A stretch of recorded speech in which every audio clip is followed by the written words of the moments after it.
Welcome to KocoSports. I am the huge one, kid, the idiot, Dave Koco from Wrestle AM, a podcast here on YouTube, KocoSports, wherever you find your podcast needs. And when I get my jaw surgery, I'll be going back to twitch.tv/KocoSports for live streams, and maybe live streams will be going somewhere else. But that's not the most important part. The most important part is, do you give AEW Collision and Battle of the Belts 7? We're going to combine the two into one show. Kind of silly that it's two separate shows, but hey, we're going to combine it. AEW Saturday Night Collision and Battle of the Belts. Do you give it a win, loss, or tie? Down in the comments, put down if you have win, loss, or tie. And I don't need to wear these. I'm not on Twitch. All right. I'm going to give it a weak win. I enjoyed it. It's moving some storylines forward. There was a couple matches that surprised me. A couple cool announcements. And overall, I don't know. It was a good show. I enjoyed it. Was it a perfect show? No. Was it the worst show ever? No. I'd say weak win. Weak win. So what'd you think? Win, loss, or tie? Let's break it down. I'm reading all results off tpww.net. No affiliation whatsoever. I just have a bad brain because, it's been punched a lot. So it's just a quick reminder. All right, let's go rock and roll. AEW Collision starts off. We got Bryan Danielson defeats Andrade. I thought this was two things. A, I love Bryan Danielson. Andrade, I love you, but I can't fucking say your name. I'm bad at pronouncing names. I like this a lot. I just didn't like the reverse, 1, 2, 3. I don't know. It's just, I think it's overdone. And it's not as impactful as a finisher, but it might just be opinion. Your opinion might be different. But on top of that, I thought it was kind of weird that Tony said it was a dream match. And I always wonder, AEW's had a lot of dream matches. But he's also called other matches that are dream matches, even though they haven't been dream matches. And on top of that, he's always having huge announcements. And I kind of wonder if it works. Like, he has a Twitter meltdown, the ratings go up. He says huge announcement, ratings go up. A dream match, I don't know. Maybe the average person's like, what? It's a huge announcement? I gotta tune in. What? It's a dream match? Maybe dream match, but not a dream finish. And after that, the match, it goes Black and Malachi Black with blindside attacks Bryan Danielson. So that's going to be interesting. And it was a good night for House of Black. All right, Skye Blue defeats Hollywood Haley via Code Blue. She's slowly but surely turning evil. Evil. Because she got the mist in the eyes. I'm on the fence. It's like one of those things, I'm not a big fan of the spooky. But I'm also a fan of this. So I'm like, is this stupid spooky? Or is this, kind of cool storytelling? I'm on the fence. And I'm sure, depending if you like spooky wrestling or not, but the match wasn't too bad. Next, you got the Guns defeat the Outrunners. Short match, but it was nice to see the Guns. After that, MJF makes a surprise appearance, and then there's the Devil backstage. So I was really hooked in on this Devil thing and who's going to betray who. I'm actually enjoying it. Not only that, but MJF has a lot of different things going down. So to me, I thought it was interesting. And Jay White trying to sell it like he's scared. I don't know. It's usually not my cup of tea, but I've been really enjoying it. And the Guns, just ever since they got the new intro, they're part of Bullet Club Gold. I think their stock has just risen. Short match, but I'm okay with a squash match here and there. It just builds up people, in my opinion. Back in my day, dude, like 90% of matches were squash matches. Like, go back, watch old AWA, watch USWA, watch the territories, watch a lot of different NWA territories. Also, the NWA territories, and on top of the NWA territories, WWF. Dude, like, it was 90% squash matches. You didn't see decent stars battling each other unless it was like pay-per-view.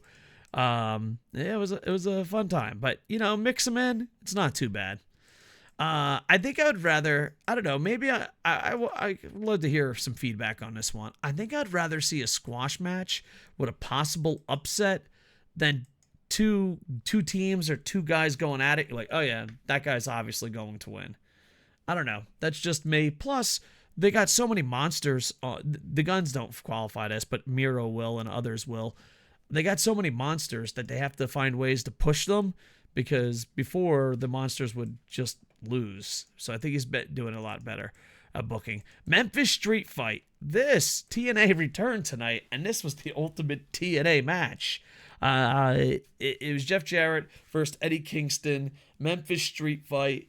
It was over the top, wacky street fight, run-in madness. I'm okay with this match once a show. If the main event and the whole thing is that, I can wear thin on it pretty quick, but I enjoy it. And funny thing is, the only thing that really bugged me was, how come it was a non-title match? How come it was a non-title match? Shouldn't Jeff Jarrett be the ROH champion of the world? It's his world. We only live in it. But yeah, so because Jeff Jarrett beat him with all his friends, now Eddie Kingston has to take on, what's his name? Now I can't fucking think of his name. Jay Lethal. I've met Jay Lethal like fucking 50 times. Concussions, boys, they're real. So Eddie Kingston versus Jay Lethal should be interesting.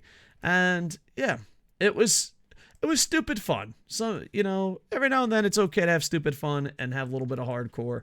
I don't want it all the time, and I definitely don't want it in a tournament. N1, Super Juniors, G1. I'm looking at you, G1. N1 really didn't have much comedy. Sorry, Noah. Miro defeated Action Andretti. Action Andretti. It's nice to see. I fucking hated Miro's storyline with his wife. And I don't know, it like clicked for me. You know what I mean? I was like, okay, I'm starting to like this. Miro is just going to try to beat the shit out of anyone that his wife picks up. I don't know. I thought the commentary was pretty funny on this match. And I think slowly but surely, I think with all the pay-per-views, the incident, with all the pay-per-views and incident, I feel like the storylines got lost in the shuffle. But I feel like it's kind of rebuilding slowly, and I know a lot of sports entertainment fans really love storylines, so I think they're doing a pretty good job with that. FTR defeats Bad Thad Brown and Damian Benzo via disqualification, super quick, but this is when the House of Black interrupts and beats the hell out of FTR. So House of Black was all over this show, and I don't know. I don't know where this is going, but for the first time in a while, I feel like Tony's got control.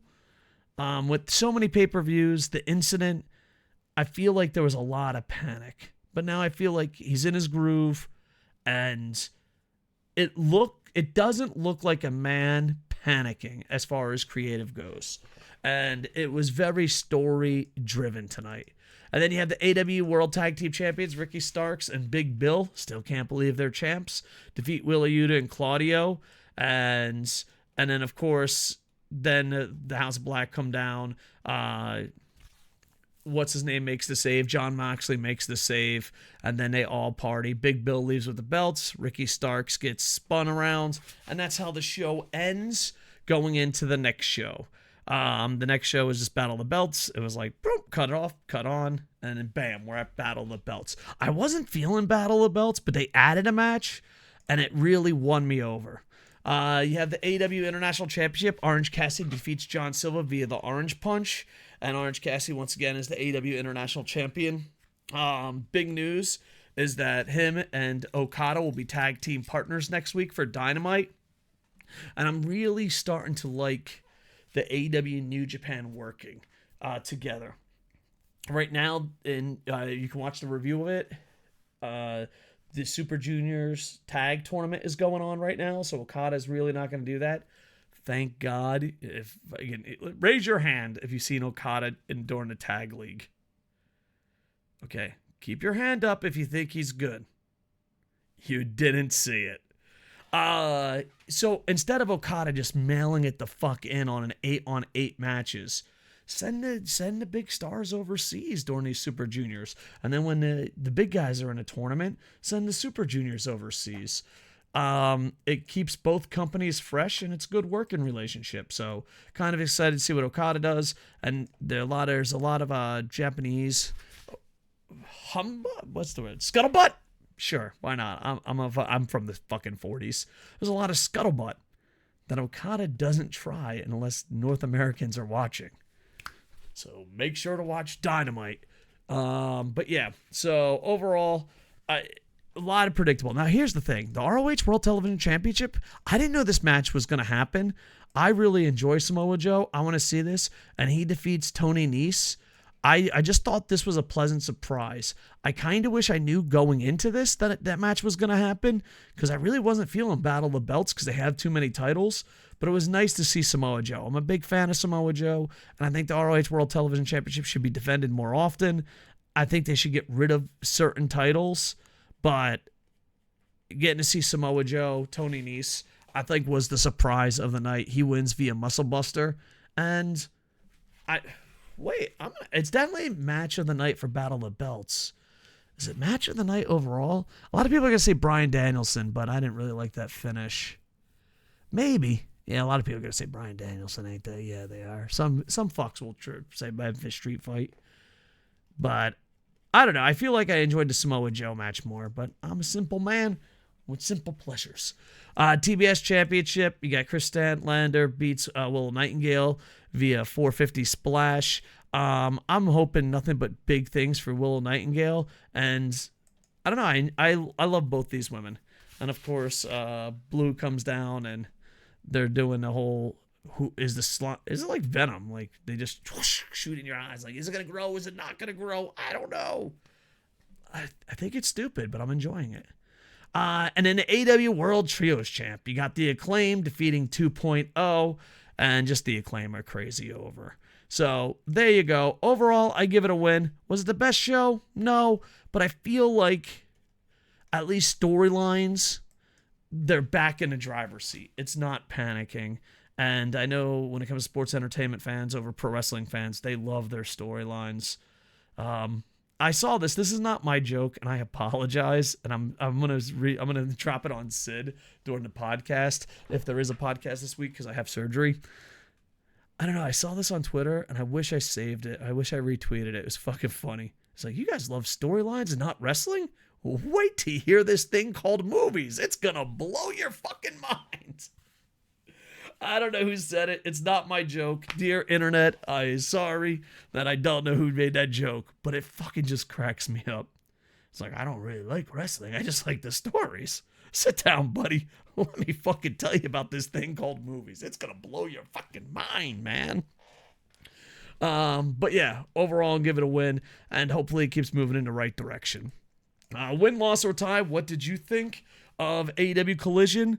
Also, if you can like, comment, subscribe. Our goal, because, you know, my YouTube career, my YouTube has been up and down, but my goal is I want to make 4 to 5 videos a day, especially after surgery. I really want to focus on it, and I want to get all my videos, if I cover AEW, WWE, Impact, TNA, ROH, Noah, New Japan, TJPW, whatever I cover, I want to try to get those videos to be 100 views within 2 days. I know it don't sound like much, but that's my small goal. That's step 1.